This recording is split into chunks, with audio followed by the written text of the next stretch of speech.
Découvrez un extrait exclusif de ce livre audio et profitez d'un essai gratuit sur Audible via le lien dans la description. Qui s'imbriquaient les unes dans les autres, rutilaient et bougeaient à chaque mouvement. Il était d'un tricolore standard, majoritairement du métal doré et vert, avec des touches bleu clair de visétrium. Sa carrure représentait parfaitement les specs de force et de défense incroyables de son utilisateur. Raitor était de type ravageur. La forme initiale arborée par Carnus s'était indubitablement manifestée comme le style de base de l'énorme marteau à deux mains que le combattant faisait alors tournoyer en direction de son adversaire petite et légère. Tandis que ce dernier dispositif et son utilisateur avaient évolué en termes de capacité, Carnus s'était lui aussi amélioré et avait évolué. Aux yeux du garçon qui regardait le capitaine, Raitor lui rappelait un lion, puissant et gracieux malgré sa taille impressionnante. En revanche, quand il était question de grâce, Alex Raitor était largement dépassé par son adversaire. L'adjudant en chef Valera Dent se déplaçait avec la vitesse et l'élégance des grands raptors de guerre.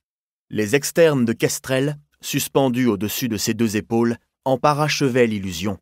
Ces 8 modules angulaires flottaient comme les plumes rouges et larges d'ailes métalliques. Elles avaient bien entendu une utilité. Elles permettaient à Dent de canaliser librement l'énergie électromagnétique de son CAD, la laissant filer au-dessus des herbes enchevêtrées de la plaine sans même donner l'impression de déployer le moindre effort. Son dispositif était l'antithèse de celui de Raitor. Il était sobre et digne. Un mirage minimaliste de plaques rouges protégeant une sous-couche bleue moulante, au détail d'un blanc éclatant. Les points sensibles de Dent étaient tous recouverts d'armure. Mais Kestrel sacrifiait la défense du rang S au profit de la vitesse et de l'attaque, ce qui avait valu à l'Iron Bishop de rapidement disposer de ses ennemis durant ses années dans le circuit. Même les armes de la femme étaient totalement différentes. 2 sabres fins identiques, dont les poignets et les lames étaient assortis aux couleurs de son armure, le visétrium ivoire formant de longues bordures ouvragées. Les commentaires reprirent à plein volume. Le capitaine Raitor a jeté son marteau dans l'espoir d'abattre Dent. Cela ne peut signifier qu'une chose. Oui! La chasse magnétique! Une compétence que ces deux redoutables adversaires partagent.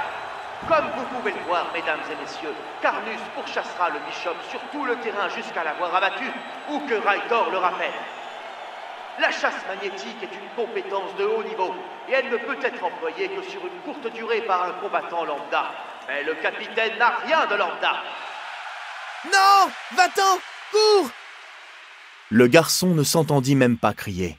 Il était trop absorbé par la folle cavalcade de Valera Dent à 30 cm du sol, autour de la lisière de la prairie simulée, tentant de perdre l'énorme marteau qui se précipitait sur elle comme s'il lui était lié par une chaîne invisible. Elle patinait désormais à reculons, tentant de garder autant l'arme que Raitor en vue. Les yeux blancs iridescents sous l'alliage rouge de son casque allaient de l'un à l'autre à une vitesse vertigineuse. Quoi qu'il en fût, Raitor vit son moment arriver, et une fois prêt, il s'accroupit complètement. Un mouvement qui n'était pas sans rappeler le lion qu'il incarnait si bien, se préparant à bondir. Puis, avec le crissement du sol que l'on déplace, le capitaine se jeta en avant. Aucune compétence ne fut activée. Ce mouvement ne dissimulait aucune astuce. Les specs de force et de vitesse d'Alex Raitor étaient simplement si importantes que cet homme pouvait effectuer 13 mètres en un battement de cils, saisissant Valera Dent pile à l'instant où elle avait détourné le regard. Sa lourde forme or et verte percuta l'utilisatrice plus légère, la plaquant dans le mur périphérique invisible du terrain de duel, dans un craquement qui ébranla jusqu'à la simulation elle-même, avant qu'elle ne se restabilise. Dans la tablette, le garçon entendit le « Oh » de la foule, qui avait la chance d'observer le match, mais les hurlements d'excitation du commentateur s'effacèrent alors que Raitor tendait une main en armure, l'autre maintenant Dent en place contre le mur par la gorge. Il fallait bien le lui reconnaître, l'adjudant en chef ne broncha pas, même lorsque l'immense marteau qu'il avait pourchassé fut saisi par son utilisateur avec un bruit métallique des plus satisfaisants. À la place, Elle fit calmement remonter une épée contre les plaques de Raitor. Un rapide mouvement de la tête du capitaine lui permit d'éviter...